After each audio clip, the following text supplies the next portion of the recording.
Well, it's a beautiful Monday, and we welcome you to today's edition of Hope Live. I'm very excited that you could join us. Monday is quite interesting because we are offloading everything that comes from the weekend. As we kickstart the weekdays, we definitely are looking forward to that moment where we say, hey, this is what has been happening, and Friday we really do a review of all these things that we have been talking about throughout the week.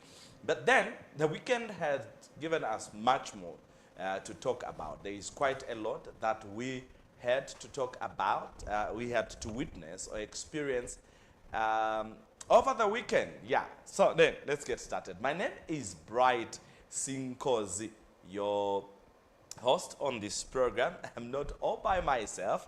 One gentleman that keeps disappearing and reappearing.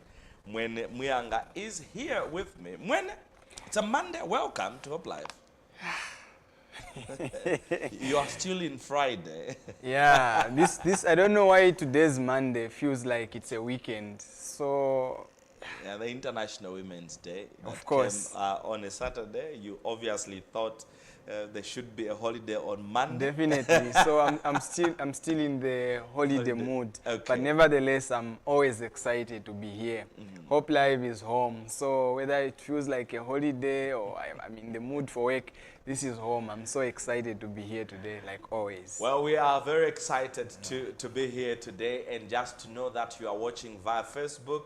For those that are watching via television, we also appreciate too many platforms. Free to air, we are live. Top Star, both DTT as well as terrestrial, we are live. But also on the Hope Channel Decoder, we are live, but we are streaming also on Facebook. Now, there is something that I keep emphasizing here. Follow us on Twitter, we'll follow you back. Is that Twitter? TikTok. No. TikTok, yeah. TikTok. How many, do you use TikTok? I do use TikTok, yeah? I have a TikTok account, but I don't know how to use it. It's very simple. Okay. It's for Gen Zs, you won't understand. But you should come for tutorials, definitely. I'm going to show you how to do it. It's very simple. It won't cost me much? No. For tutorials? But you need to... I think this is a good idea coming from you. So just 1,000 would do. I see someone wanting to milk me of my hard-earned resources. But anyway, I opened a TikTok account, and then you know what? I keep forgetting the password from time to time. And then when I manage to open or reopen, I have a problem to know what exactly happens. What should I do? And all these other things related to TikTok. I don't know. But the good thing is that Hope Channel Zambia, as an institution, has a TikTok account. So you search for Hope Channel Zambia, follow us on TikTok, and we will definitely follow you. And the rest that we share on that platform, you'll be able to see. Definitely. And we are going to be sharing a lot of information on TikTok, a lot of videos, especially from Hope Live, some of the highlights actually. Yeah. We are going to be sharing them on our TikTok account, and also the highlights of Pray Without Ceasing and many of other programs that we have on Hope Channel Zambia. We are going to be sharing highlights on TikTok because that's where the people are, and it's easy to access short videos and you're able to get updated with whatever is happening. And we are also going to be sharing some of the current events that are happening in the country. When we are updating the people, we're not only going to be doing it on the news at 18, but also on our TikTok. So it's very prudent that actually people should follow us on TikTok because a lot more is going to be happening soon. Yeah, Gen Z has spoken. TikTok has everything that you need to know. And I look forward to getting to know what I'm supposed to do on TikTok. I got no problem with Facebook. Instagram, I'm beginning to adjust now. Okay. But we are the email guys. LinkedIn. BBM. You know? Yeah. Oh, we came from WeChat. Yeah. BBM. Yeah, we used a lot of BlackBerry, so we had that. But these other things that are coming, Twitter as well, does it still work even? It does. It's now called X. Ah, I see. Yeah. So I'm still not updated. you need to be updated. Well, on a Monday, a lot of things coming from the weekend. First of all, the sad development yesterday evening. Yeah. two people were hit by a bus. Some sort of a hit and run. Yeah, I think it was a hit and run because the roster driver Did not stop. was not at the scene at the time that people were actually there. Yeah, but what I've come to observe is that majority of these drivers would flee the scene for fear of being beaten by justice mob. Yeah. Okay, and then eventually they turn up to the police station and say, well, I'm the guy that hit into people along such a road, and eventually they are charged and arrested. But again, for me, I feel it's not right to flee an accident scene. Whether you are wrong or innocent, I think it becomes prudent that you stop by, see the situation. What if the people you've hit are still alive and they need to be rushed to the hospital? It's very easy to use your vehicle and drop them at the hospital. Then other formalities are going to follow eventually. But I think it's the mentality that Zambians have already created. It's very difficult when you cause an accident and you perhaps want to remain there for a genuine reason. I'm not trying to support whatever happened last night. I know it's a very sad situation, especially for the families, and we mourn with the families. But however, Zambians are fond of taking the law into their own hands. That's the thing. So the quickest thing that comes to mind for a person in such kind of a situation is to quickly run to the police station. However, it becomes even sad when you flee the scene and then you don't report yourself to the police. And I think that's also inhuman because the accident has happened and you need to take responsibility of whatever has happened. Well, what I love about the police is that at first glance, you might think they're not up to their responsibility. Yeah. But over time, because I've seen that we have a number of security cameras across Lusaka especially, that is very possible that they're able to track who was involved, because I think they were coming from near the traffic lights. Definitely, if you saw the pictures. And then we have on the roundabout near Heroes Stadium, you also have traffic, not traffic, but security cameras. Yeah, there's security cameras and there. it's very possible if he was coming in this direction that those cameras could have picked and police can just scan through and be able to tell that it could be this one. Especially, you know, when you are fleeing a certain scene, your driving is at a certain level in a certain manner. And so they're able to tell that this is a gentleman that was involved. But also, if there were people on the bus, I'm thinking they should have helped in asking him to stop. Yeah, I think that was also going to be prudent, but we really don't know if people were there or not. And sometimes, maybe you did not even listen to the people who were. But then the people that were on the bus also have a responsibility of at least just taking record of the vehicle registration number so that they can also assist in reporting to the police station. And I think it becomes more of a crime when you find yourself in such a situation and you decide to run instead of going to report yourself to the police so that you come to terms with the law. Then you begin to, you are sort of denying the responsibility of what you have done, and then you just run away. I think it's also important for every one of us, especially people that drive, to think in all areas of life. What if the person involved is your family member? What if the person involved is your mom, your dad, your sister, your sibling, or whoever that person would be? How are you going to feel when such kind of a thing happens and the person who is responsible runs away? Well, I think it calls for being humane so that you don't really disadvantage families, you don't disadvantage yourself, because definitely running away, you know, the trend has always been that you hit somebody because it's not your vehicle. You are driving a public bus that is owned by another person, and the next thing you're going to do is dump that vehicle somewhere, and then without trace, you disappear into thin air. But the fact that some people know you, the fact that some people took down the number plate, it's going to be very easy for them to spot you in one way or the other. It might take long, but like they say, Malandu Suola, you will definitely be caught one day, but the best that we'll do that you will do as an individual is turn up to the police station and then face the charges. It's better that way. The lenience might just be a lot easier for you when you are finally taken to court, because eventually this is going to end with a court, and so it's better that way. That's part of the sad development that happened over the weekend. That's just one. Over the weekend, a girl that was raped, according to the postmortem, confirmed by the family, multiple times before she was murdered, was put to rest. But it appears like from that incident, we have more reports. Yeah, a lot more. Even before that incident, by the way. I think 2 days or 3 days ago, a day or before that incident was recorded, there was another case that was recorded in Lusaka's Ballaston area of a man who actually raped the daughter. And yeah, we can take a look at something on the screen that so that we're able to see what we're actually talking about. There are quite a number of cases. So there's one that you have mentioned of the 16-year-old girl who was put to rest yesterday. There is also a case of a man in Lusaka's Ballaston area became the talk of the community after he was caught by his wife raping their 10-year-old daughter.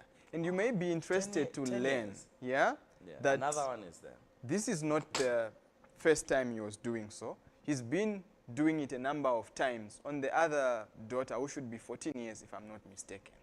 So it was until he was caught that the case was brought to light. And as you can see, a lot of people on social media were expressing their grievances because of whatever happened. And others are even suggesting maybe people who are caught in such kind of acts must be, they must be castrated. I remember the song by, should be Sister D. So there's this other one. A woman has been allegedly raped in Livingstone, in Southern Province. So this incident happened on Saturday, March 8th, around 21 hours in the Lusaka, in the Livingstone Golf Club area. So Southern Province Police Commanding Officer, Mr. Daka, has confirmed the incident which happened while the woman was in the company of her boyfriend.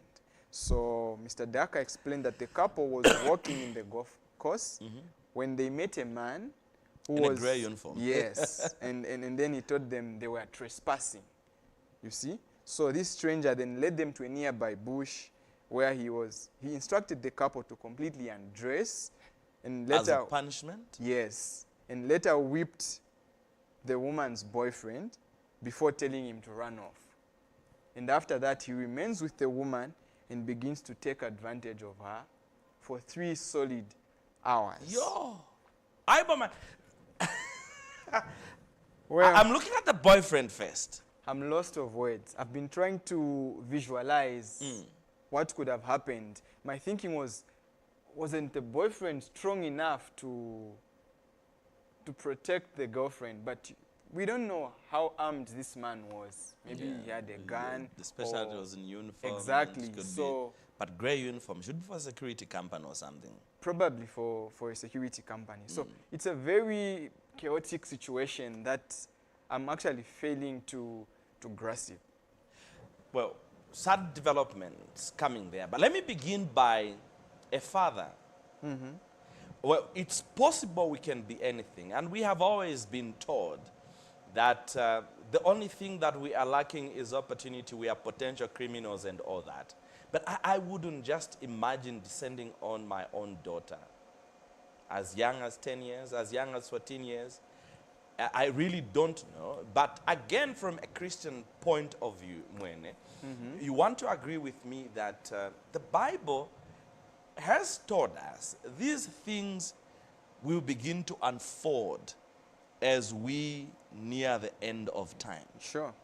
But the question is, in as much as it's fulfilling prophecy, your daughter, your daughters. It's very inhuman. Yeah. And we still have a responsibility as a society, as a church, as a nation, to protect the girl child. But not only the girl child, we still have the responsibility to protect even the boy child. As much as the Bible has given us this insight of what is going to be happening as we near the close of Earth's history, it doesn't mean we must begin to neglect our duties to protect the people around us. The last thing to happen should be a father sleeping with their own Exactly, that's child. what I want to say. I mean, if children are not safe in the hands of their own fathers, parents. that calls for serious concern. And here is where my problem is. As a nation, we have spent too much time discussing issues that are none or less important. I mean, everyone is entitled to their own opinions. Yeah. But we have taken time to discuss a number of things that are less important, in my view, and leaving these issues to be addressed. For example, the president did say something with regards to, you know, the Constitution amendment and all that. And people have just picked it from the political point of view. Fine, it might not be right. It might not be the right time. But the question is, what is it that we are supposed to push through this amendment of the Constitution? That becomes critical. How about we address some of these issues? Remember the cause that you are saying, people are saying, let's castrate them. Yes, Sister exactly. D sang a song, Vitendem. Sure. It's a core that has been there over time. And if that has been a core over time, then we probably have to come up as a citizen and tell ourselves, this is one of the things that we're supposed to push through the Constitution to ensure that we reduce or end the issues of defilement, Definitely. the issues of incest, the issues. It's not right. It has happened. It's recorded in Scripture.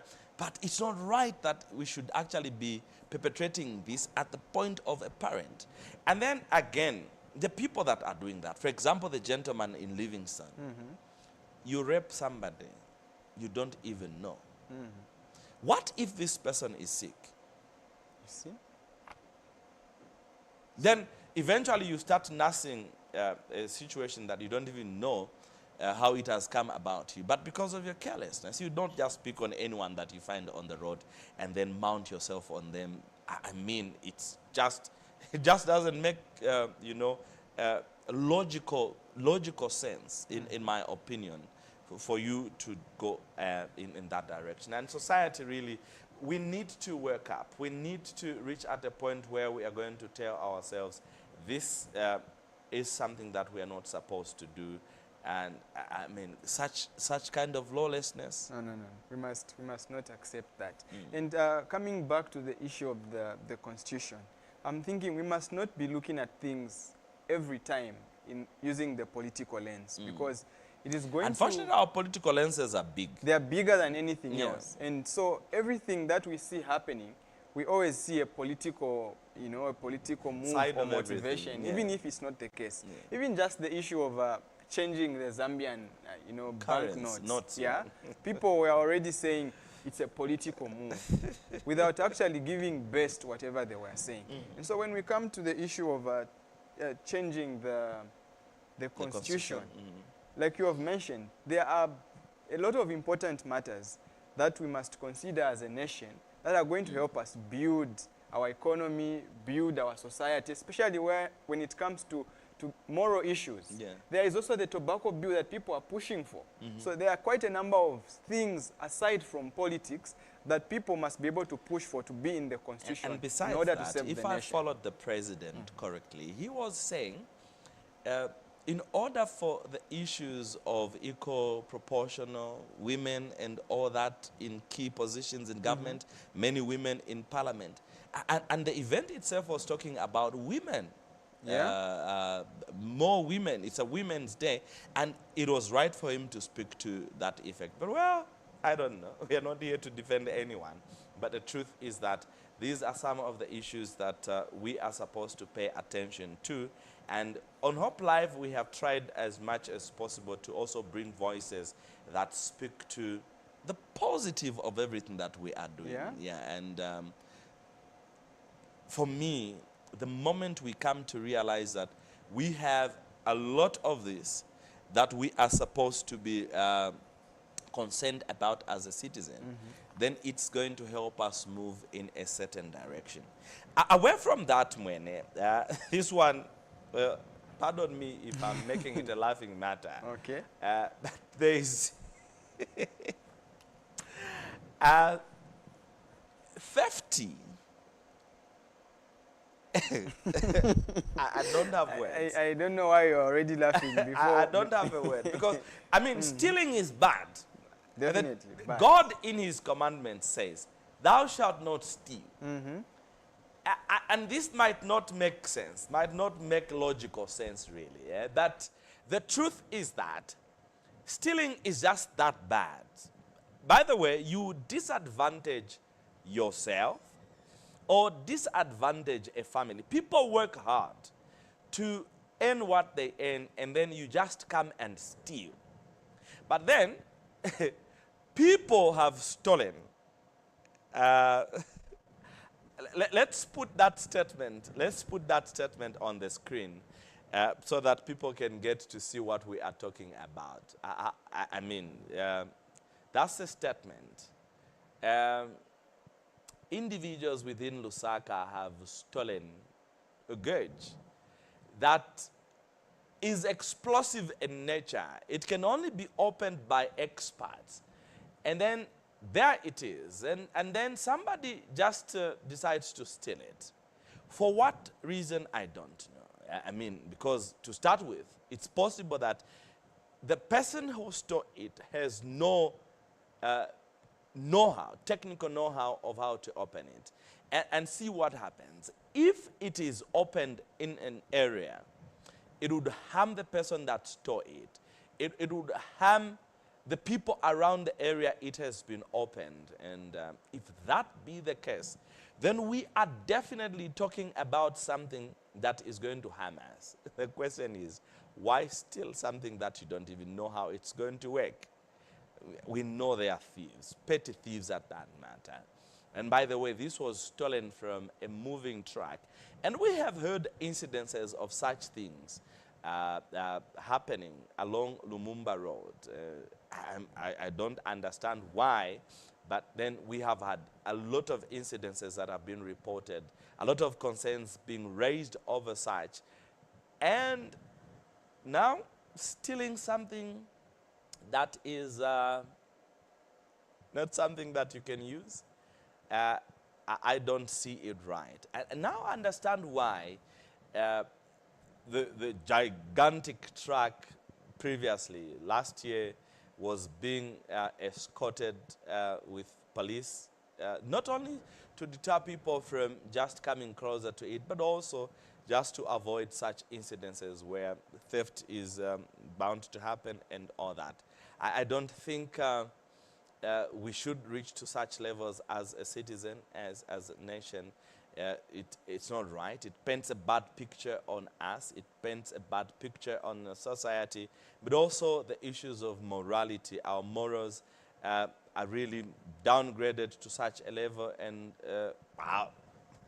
I don't know what I will have to say about this, but it is something that you and me need to pay particular attention. So the appeal really on this particular statement is that just in case you are the one who stole this particular gauge, the best that you do is don't open it, and it will be safer for you to come out in the open, or maybe place it somewhere where it's going to be picked, and the relevant people are going to come and pick it and take it to its right destination, so that we do not harm ourselves, so that we do not harm society or harm the people within our areas where we are taking such.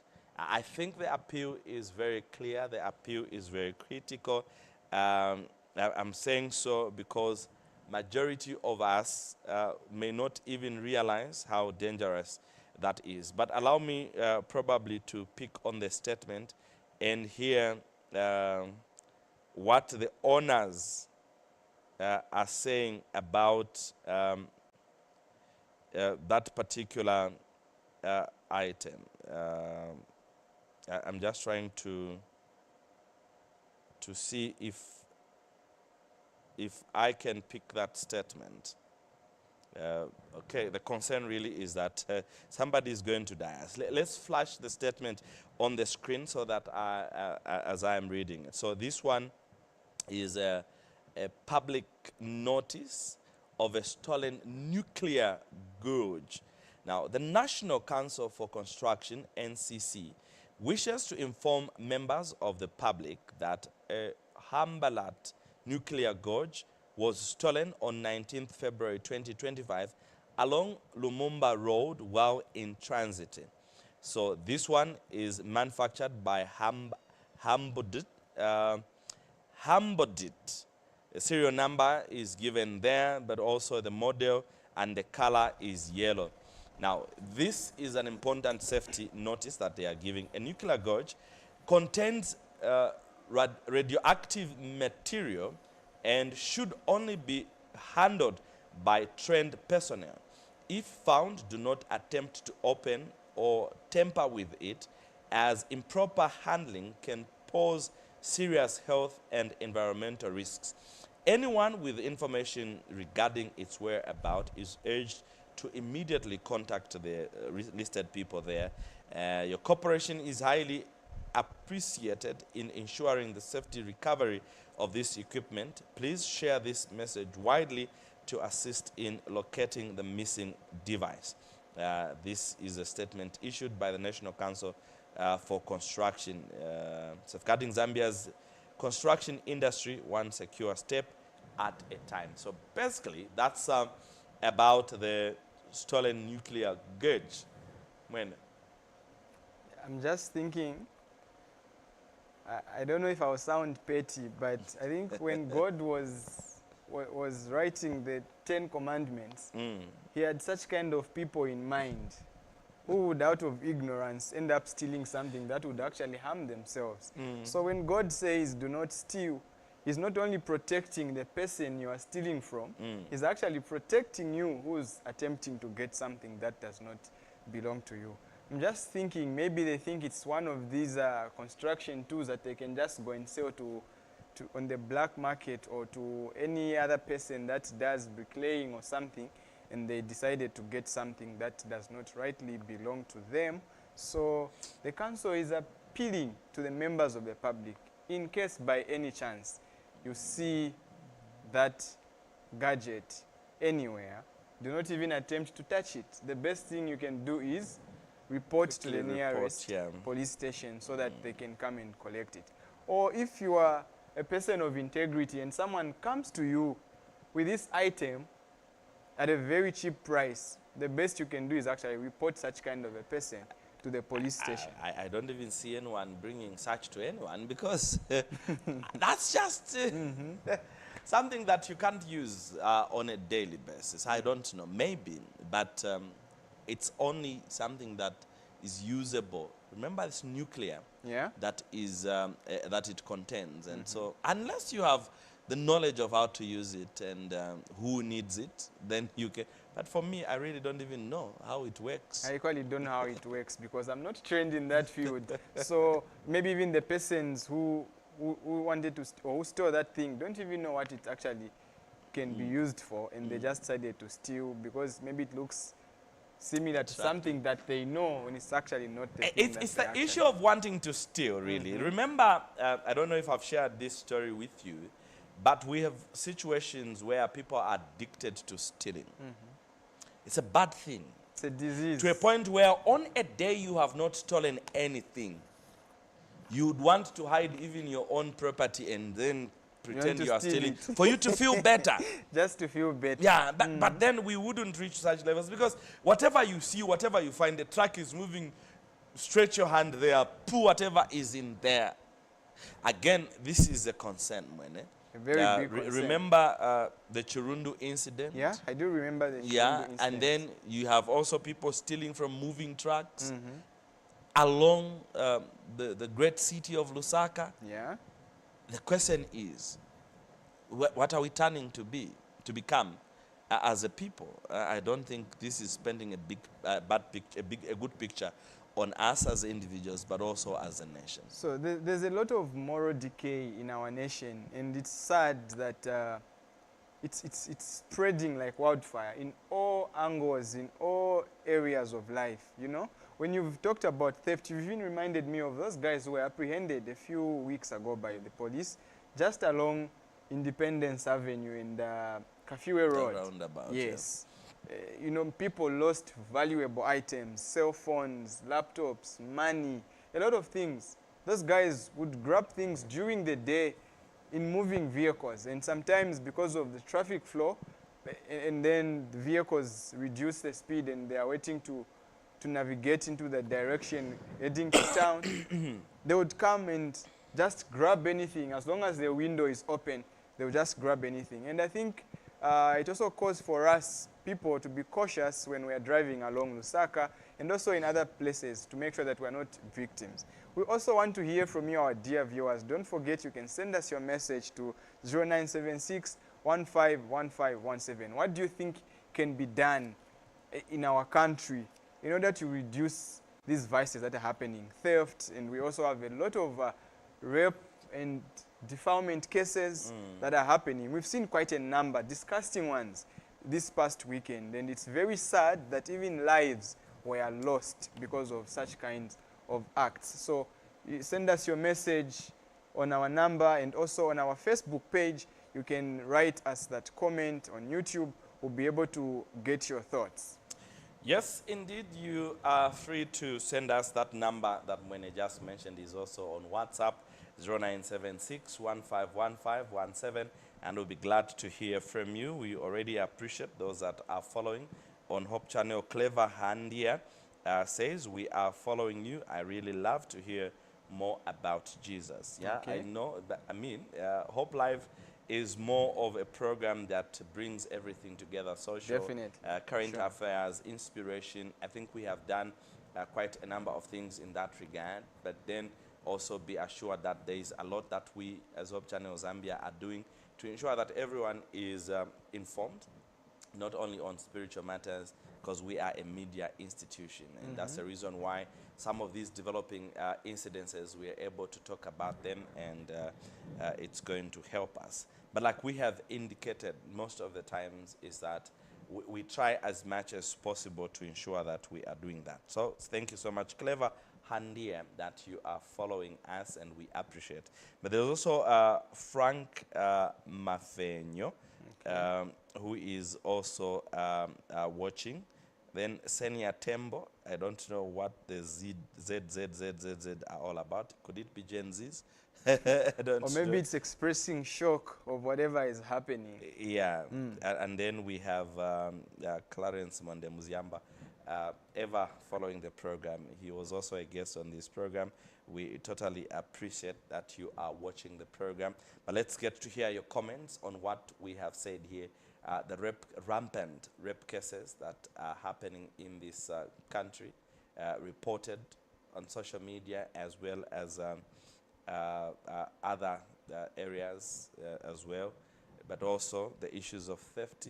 Well, how do you steal something that you can't use is the question. But let's get to hear what you'll have to say.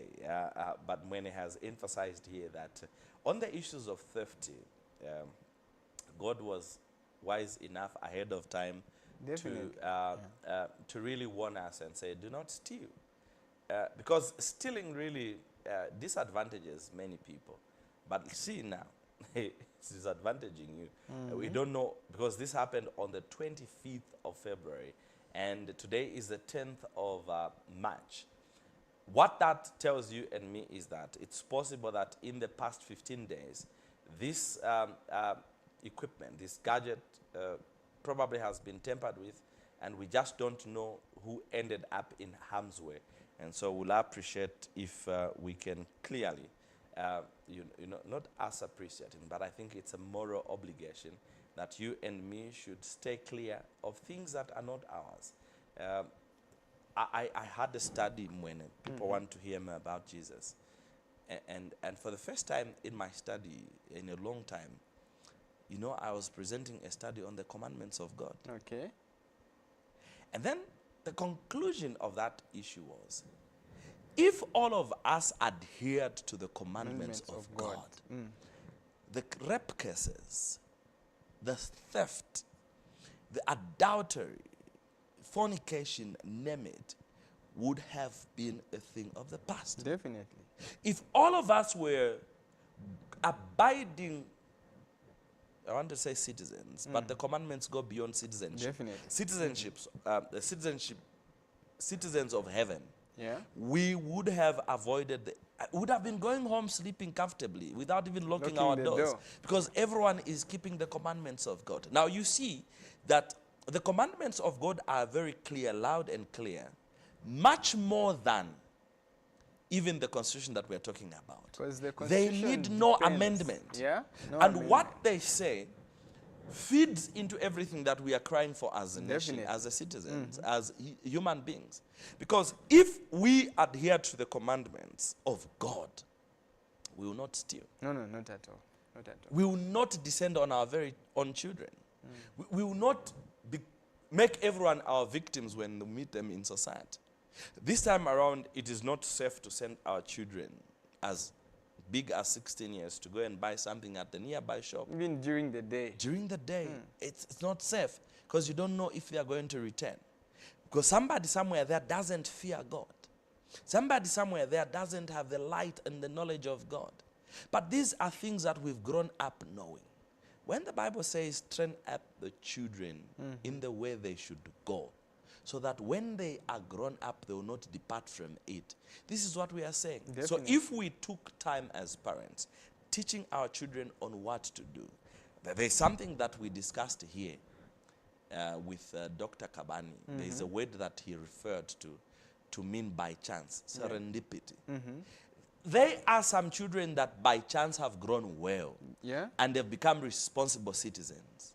But it will not always be that The case. serendipity is going to happen Yeah. in any child.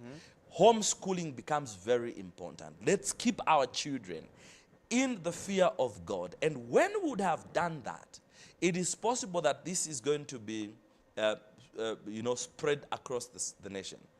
The president, again in Kasama over the weekend, said, let's not only speak for girl children. Yeah. Let's also speak for the male boy child, children, because they also have the potential to make us happy as a family, as a church, as a nation, Sure. and the world as a whole. The moment we neglect the boy child, then they become junkies. The words of the president. And we will not be happy as a family. We will not be happy as a nation. It's not right that we should be talking about junkies now. It's not junkies that are on the street. It is junkies that are in our homes. And you know, I am actually doing a study ahead of the Children's Day, World Children's Day in the SDA church. Yeah. Definitely. And there is something profound that I found, which is termed as a sacred responsibility that God has placed on every person that decides to become a parent. You don't have to be a Christian. You don't have to, even if you do not belong to any religion. But for the fact that you have a child, or you have decided to be a parent, you have a sacred responsibility of raising that child very well.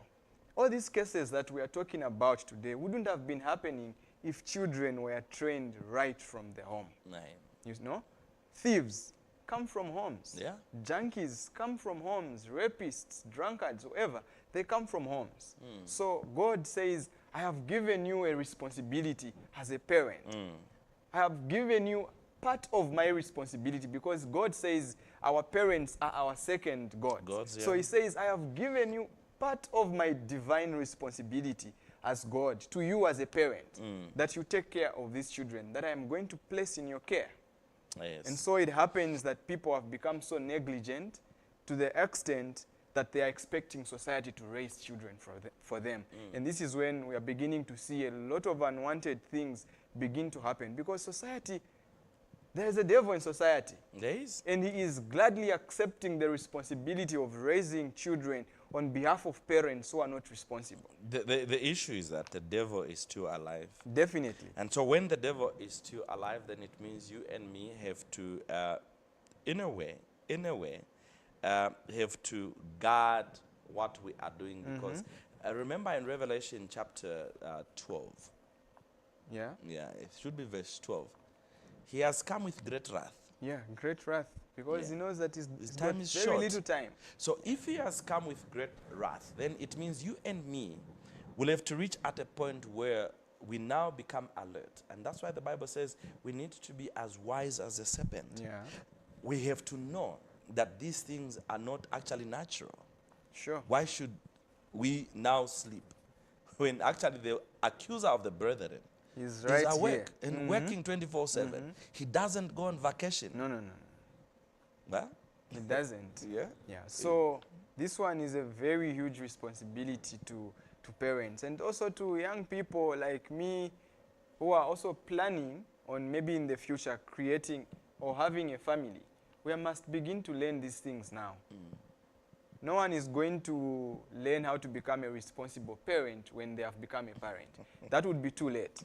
The right time to begin to learn on how to raise children is now. Yeah. Even though we do not have 100% assurance that children are going to go in the right way, but at least we have an assurance because we know to say we did our level best and they just decided on their own to go away. I think what is critical here is to play your part. Definitely. And when you would have played your part, it's very easy to say, I did my part. I did my part.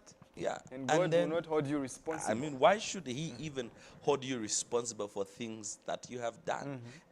It is our duty as parents. Well, you are not yet. As an aspiring parent. As an aspiring parent. Yeah? It is our duty, it is our obligation that we should raise the children in a way that we want them to be. And when we neglect them, God is going to actually inquire of us. So we have to give an account. How have we failed our children? How have we failed to manage them? Because they were placed under our care. Okay, It's sure. the issues of stewardship. We talk about stewardship. We did discuss stewardship last month. It's not only about money. It's about everything placed under our custody. Children inclusive. And so we wouldn't want to come and answer on behalf of our children. Let children answer on their For own behalf. themselves. Because the right foundation was laid for them. How they missed it, it's not our issue. Definitely. But of course, I know that we'll have to be concerned throughout. But we wouldn't want to start losing children at a very tender age to abuse of this, abuse of that, and then eventually they become a terror movement that is going to make our homes, our societies a bit uncomfortable. We want to sleep when we are at home. We want to sleep at night. Take a sound rest. Like David says in the Psalms, you sleep peacefully. But this time around, it's very difficult. You want to fear maybe somebody's going to break in and all that. Because of someone who neglected the responsibility of raising their child well. Well. And so now, when you neglect the responsibility, it's not only you who suffers the consequences, it is the whole community. Because your child is a thief, so people are not going to sleep in their homes because you did not raise your child well. Your child is a prostitute breaking other people's marriages because you neglected your responsibility of raising that child well. Your child is a junkie, smoking, doing and harassing people in the community because of negligence. You know, even in the Bible, there's a prophet, Eli, or Eli, depending on the pronunciation. we also see how negligent the man of God was when it comes to raising children.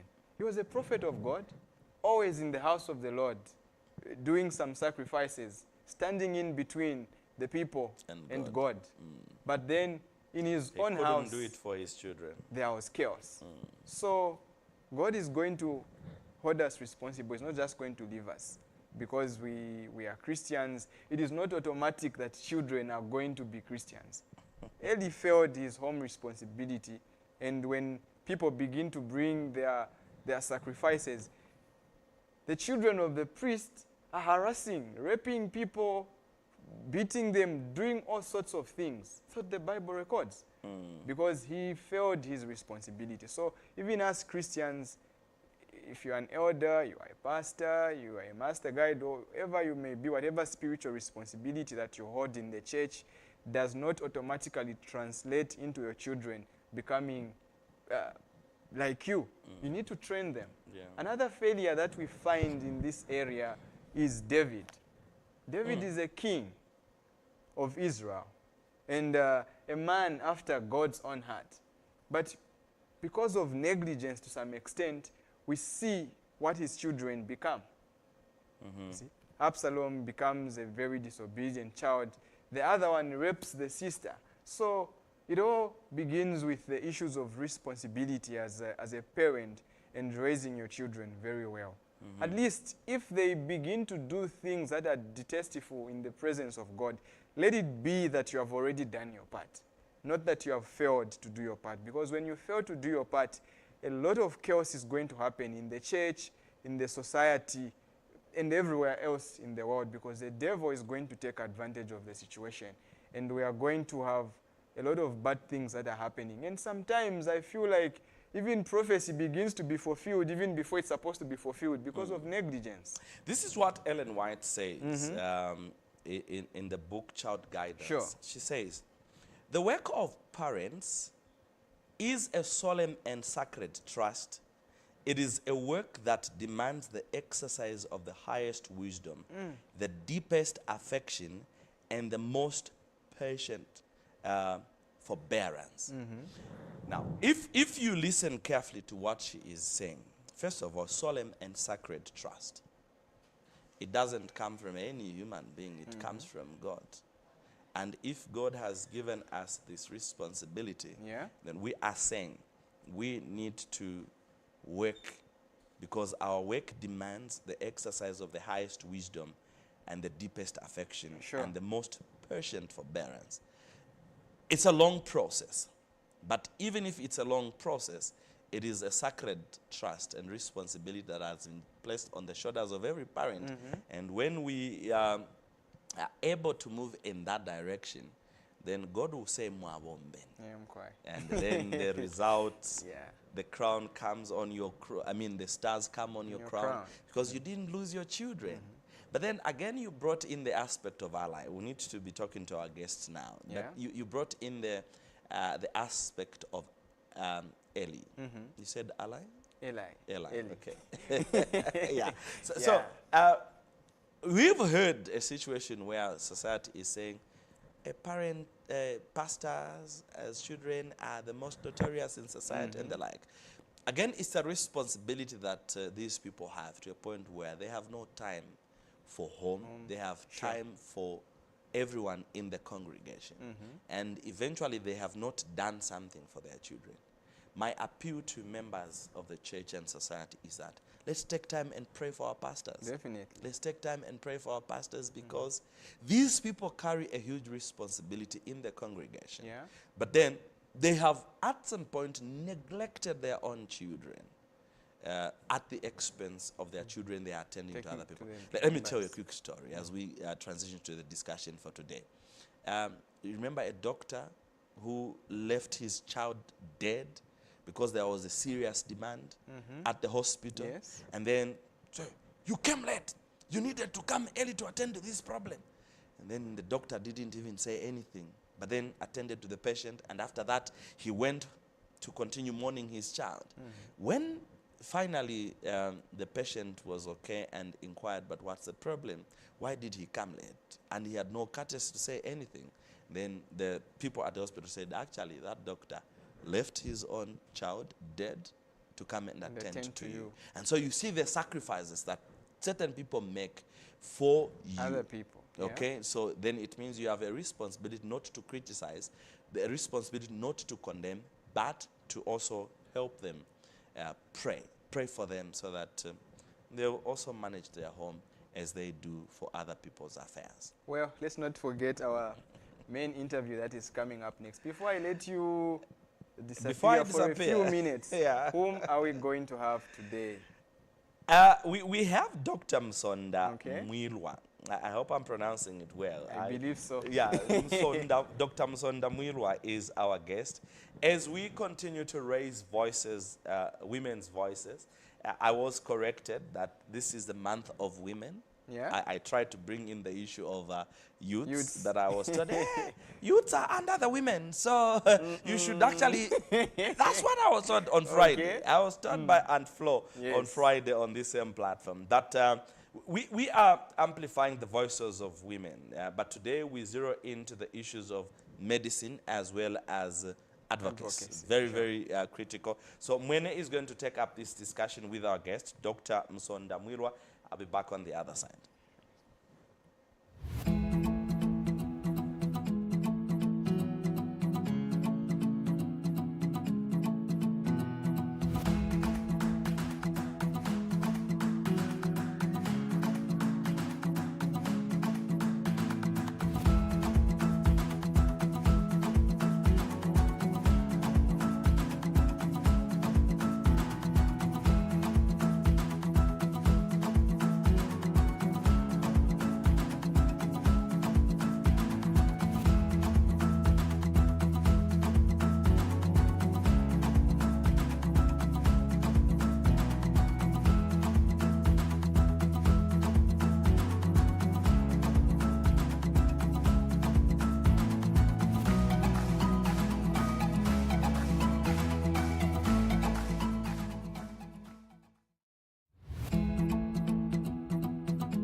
Welcome back, our dear viewers. This is Hope Live on Hope Channel Zambia Media that changes lives. And we've been discussing quite a number of things, especially incidences that happened over the weekend in the last few days.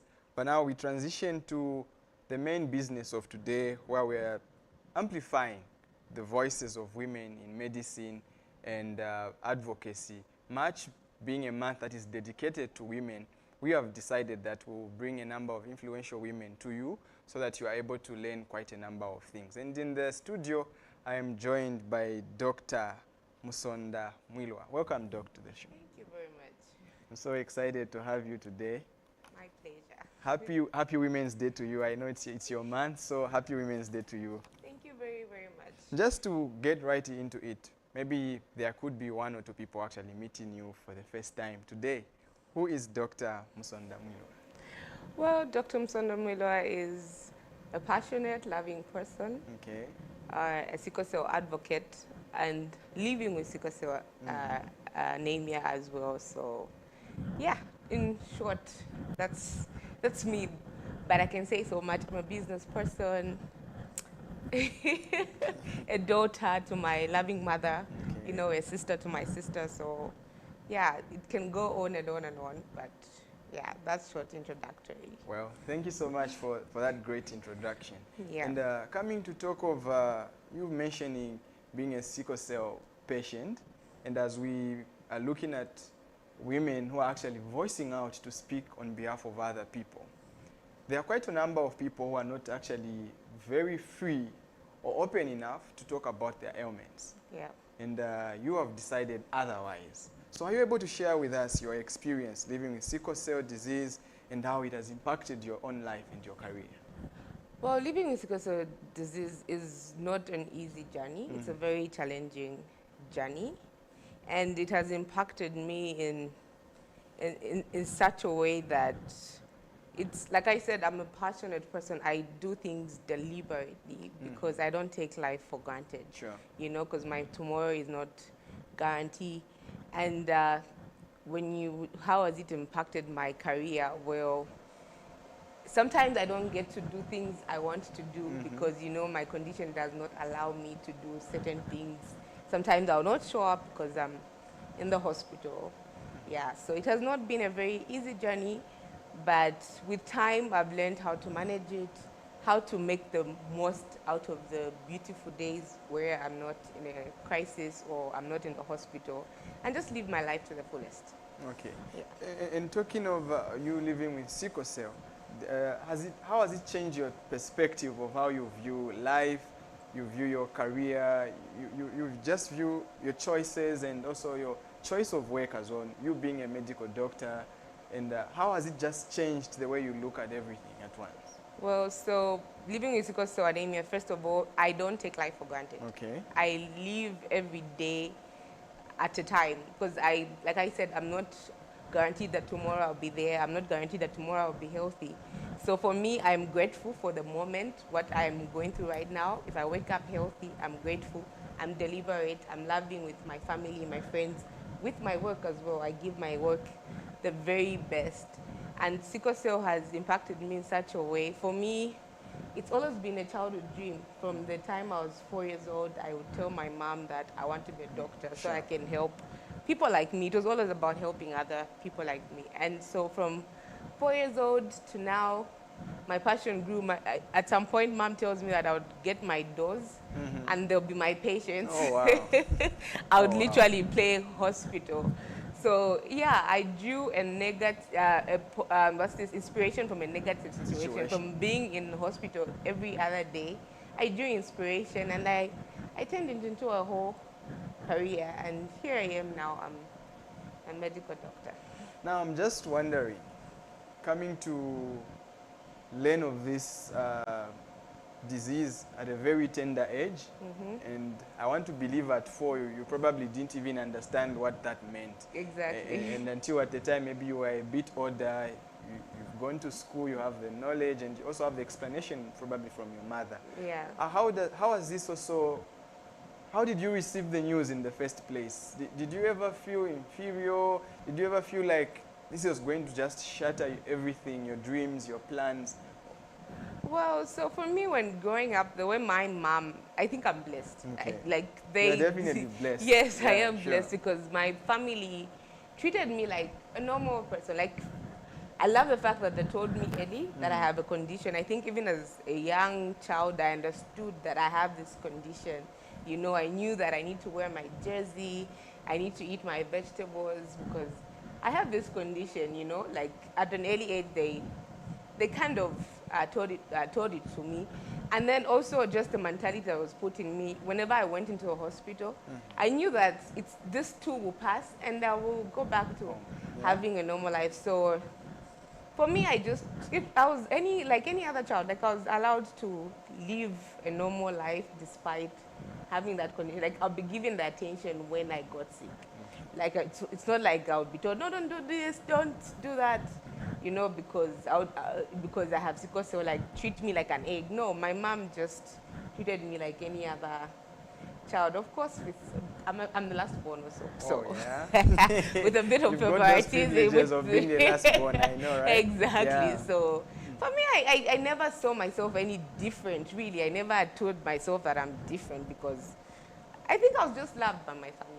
Well, that's what I would say. Oh, Yeah. that's so sweet of your family. And there's this African proverb that I love that says, "It is only the widow who knows where the husband is at night." Yeah. Probably implying that she feels the pain, Yeah. maybe more than anyone else could feel the pain. Yeah. So you being a medical doctor who's got this condition, you understand the ins and outs of hospital, treatment, and being on your worst days at some point. Yeah. How has this influenced the way you approach patients or the way you treat your patients? Because you've got this experience, you have got the feel of being in hospital, of not being able to do what you want to do because you've been stopped by it. So I always tell my colleagues that I identify more with being a patient than actually being a doctor. Okay.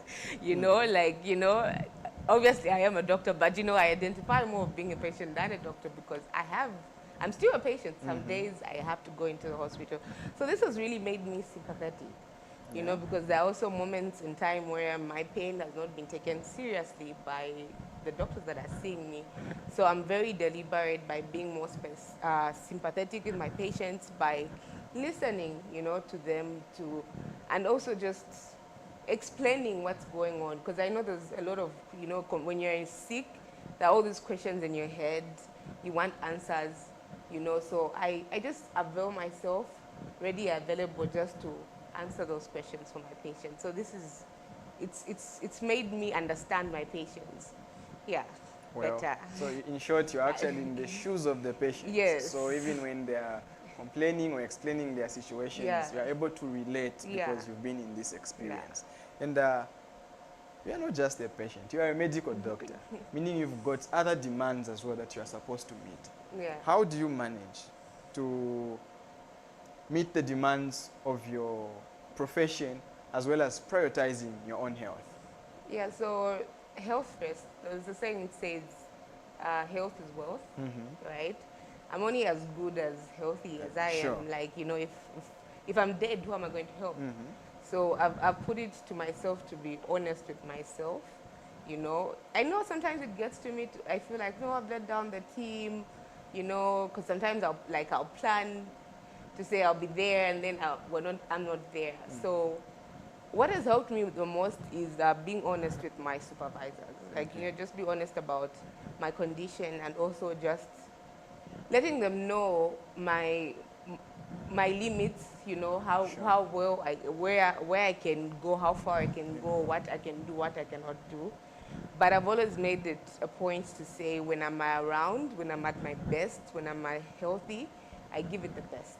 Like, if I'm not present, you should miss my presence. Oh, yeah. So I always make sure that I know what I need, I learn what I need to learn, I do what I need to do. So, yeah. So can you just, in short, are you saying your workplace has also been supportive in you trying to prioritize your health as well as balancing with your responsibilities at your workplace? Yeah, although sometimes we bump into misunderstandings, Yeah, depending on obviously, who my that's normal, boss sure. is at that particular, or who Yeah. my supervisor is. Others do understand, others don't understand, but I always do my part, and I always do my part. Like, do my part when I'm available. When I'm around, I do my part. Yeah. That's very impressive. Now, just like every other disease, especially health matters, there are a lot of misconceptions when it comes to health matters. I don't know if this is only in Zambia or it's a global issue.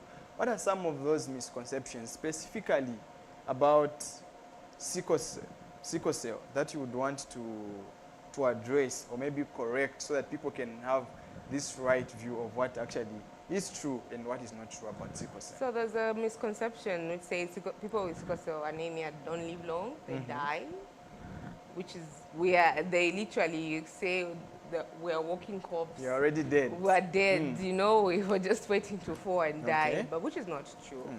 I would tell you one of my mentors, Yeah. she's a sickle cell warrior, and she's 70 years old. She's Oh, wow. one of the oldest people living with sickle cell anemia wow. here. The oldest that died with sickle cell anemia died at 93 years old. So it tells you that that's not true. You know, sickle cell, diagnosed early, well managed, is a condition which, not easy, but is a condition which someone can thrive and, you know, survive and live almost a normal life. So that's a big myth. The second myth is we are lazy, you know, because if I walk through the stairs, I'll be breathless, or, you know, I can't do strenuous activities. Well, it's because we have a low HB, okay? Like, our blood levels are always low. No? Yeah. So if you I always tell people to say, if you do 4 hours, it means the sickle cell patient has done 8 hours. Like, if you and the sickle cell patient are together, you're doing 4 hours of work, it means the person with sickle cell has actually done 8 hours, because they're living on low blood supply. So if you're working with someone with sickle cell, you're a supervisor to someone who's living with sickle cell, offer an extra hand, you know, ask for help. Are you okay? Do you need rest? You know, try to make their work easy. So we're not lazy. You know, there are myths to say we are drug seekers. I don't know if you've ever heard of that one, you know, because sometimes we need strong painkillers. We need painkillers as strong as those painkillers we give to patients who've undergone an operation. So studies show that sickle cell crisis is 3 times more painful than labor pain. Oh. It's 10 times more painful than a toothache. So sometimes when we're in a full-blown crisis, we're in so much pain. And I will tell you something, there are moments where I've been given the strongest painkiller and it just didn't even work. So we're not drug seekers. And then also we have been exposed to these drugs from childhood. Yeah. So we are not naive to these drugs. If I gave you the drugs for the first time, probably if I gave you a small drug, because you've never taken these drugs, you probably respond faster to someone who's been constantly receiving them because the body has gotten that. So the myths are so many. I can, you know, only shed light on a few, but there's so many wrong myths which are out there. So yeah, but I can mention a few. Yeah. Well, thank you for clarifying. And I'll be honest with you. I think I'm one of those people who also has actually learned from people who are not maybe in the medical spaces, who actually say people who are sickle cell patients do not actually live long. Yeah. But like you've dispelled the myths, it's giving hope to people out there to say even if they've got this disease, Yeah. they can actually live longer. Yeah, they can actually live long. Now, and this is a very challenging situation, like you have mentioned, because you have to be on medication at times when you're not at your best, and you need to constantly check your health all the time. Yeah. There could be one person listening to you right now who is a sickle cell patient, or maybe a cancer patient, or any other serious ailment, and they're afraid to go for their dreams. They don't want to pursue their career because they have to go in the hospital one moment or another. What word of encouragement would you give to such kind of a person? So I always say I have sickle cell, but sickle cell doesn't have me. At the end of the day, I have this disease, but I have to live life. Yeah. Am I going to sleep on my bed for the rest of my life? She say no, because I've actually had instances where parents stop their children from going to school. I'm a Dwala Leon, so you know, like there's no need for us to waste money on them. I don't think they'll pass. Well, I have missed a number of classes. And here I am, I'm a medical doctor. Why? Because God is great, you know, so not just God is great, I put myself out there. So there are moments where I would go in hospital for a month, then go back to school. Oh, wow. Then I need to catch up, you know, with what my friends have been. Yeah. But I'll tell you is that I have a good memory. I capitalized on the fact that I have a very, very good memory. What I learn, I don't forget. Yeah, so, you know, and also another thing that kept me going is finding joy in little progress. Yeah. You know, there are moments sometimes I'll be in pain. I remember my doctors would actually hide my books. Because when I feel better, I would get my books and start studying. Yeah. Well, probably I wouldn't study as much as a friend of mine who's okay and healthy in the library, but it's about making little progress. Yeah. You know, I literally make progress crawling, literally, or sleeping. You know, sometimes I'm in bed and I'm sick and I'm organizing an event or doing something. So find joy in that little progress you make. At the end of the day, it will take you to the bigger goal. So you still don't stop. If you have to stop to take care of yourself, stop, but find the grace to go back and continue. So don't let your condition stop you. And God is full of ideas. Like, you know, just sit down and ask God, like, God, okay, fine, I have this condition.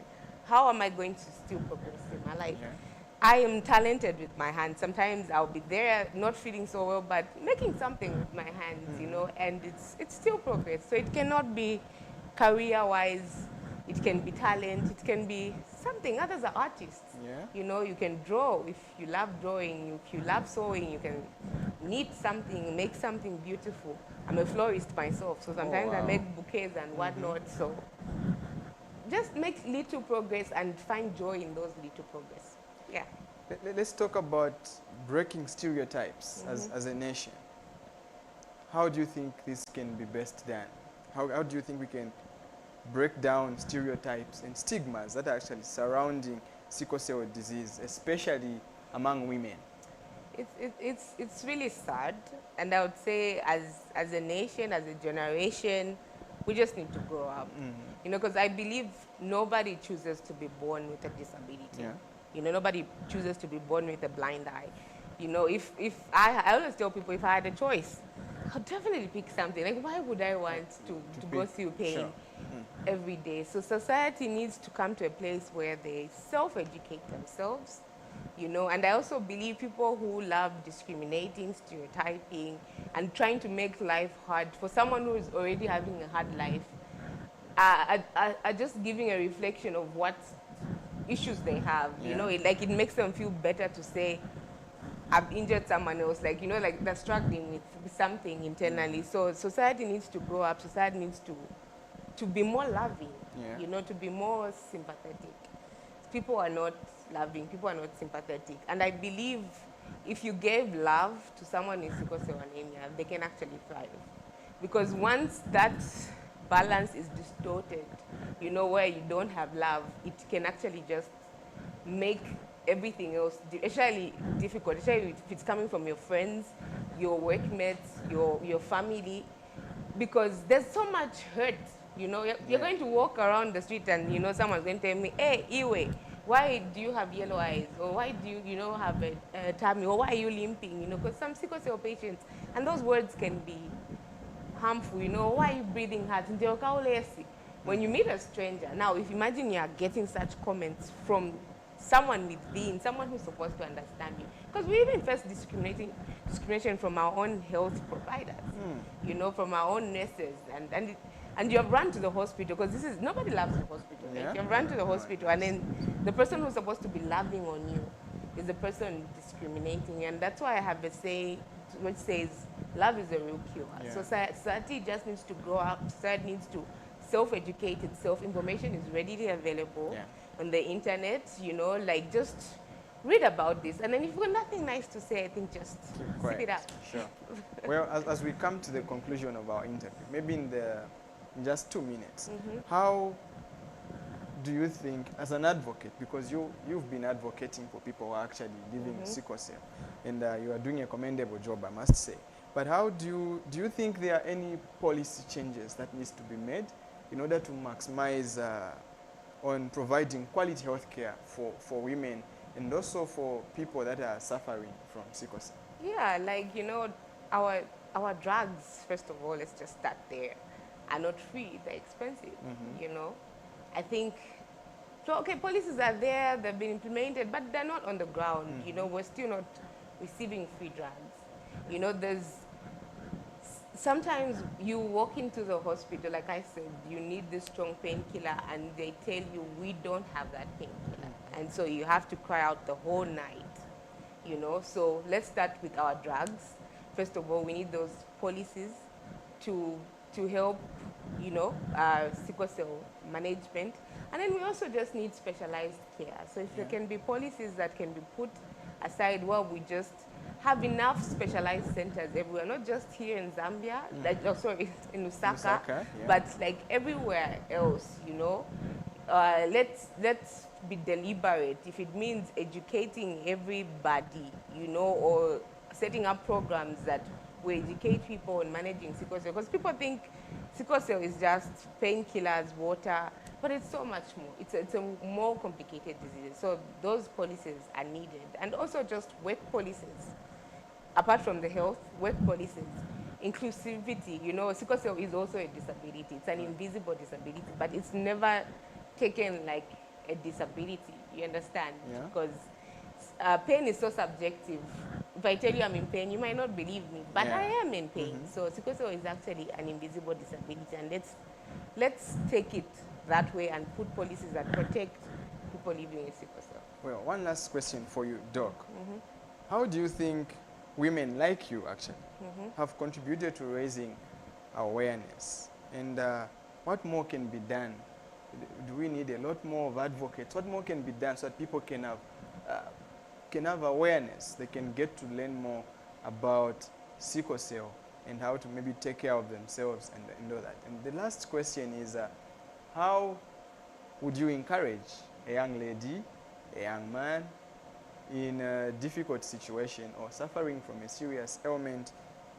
How can they leverage on that to be able to pursue their dreams as well as speak for others that are in a similar situation like them?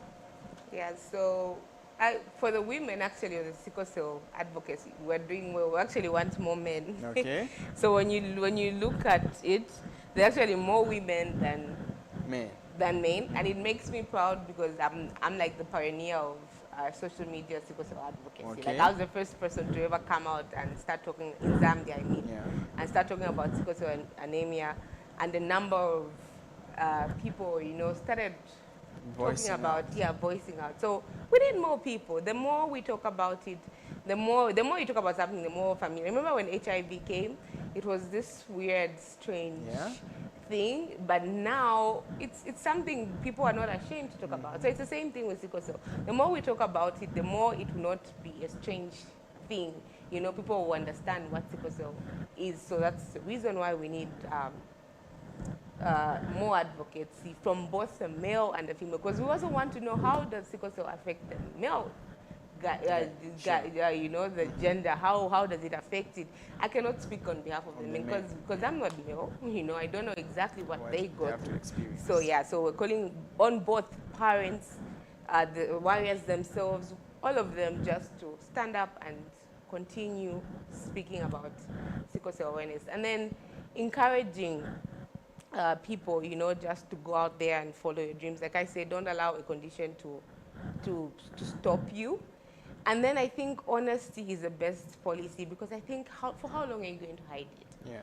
You know, for how long are you going to be ashamed of this condition? I think it makes the burden lighter and better. I remember what made me start sickle cell advocacy. Like I told you, I grew up in a space where I didn't face discrimination. Like I was a loving family, loving neighbors, like, you know. And then one of my friend's mothers uttered words of discrimination. Oh. And I was so disappointed. I'm like, but, like, why would she say such a thing? So then I realized and said, wow, I think people don't actually understand sickle cell anemia. So, and I started talking about it. And now I have actually realized that I need to raise sickle cell awareness even within the health facility. Yeah. Like even our own doctors, our own nurses, yes, they understand it from the book, but they don't understand exactly what we go through. And so right now I'm actually more passionate about raising awareness among health workers and caregivers, you know, because these are the people closest to us. If my mother, my sister is discriminating me, how will I, you know, live, you know, before we go call people in the streets who are living innocently. Our own people need to understand, and also I raise awareness, even among sickle cell warriors, because sometimes we don't understand ourselves. Sure. Yeah. Well, Doc, I have to let you off the hook now. I wish we could go on, but time is not very kind to us. Otherwise, I appreciate your coming, and I appreciate everything that you have mentioned to us, and it's very encouraging to see you actually speaking out.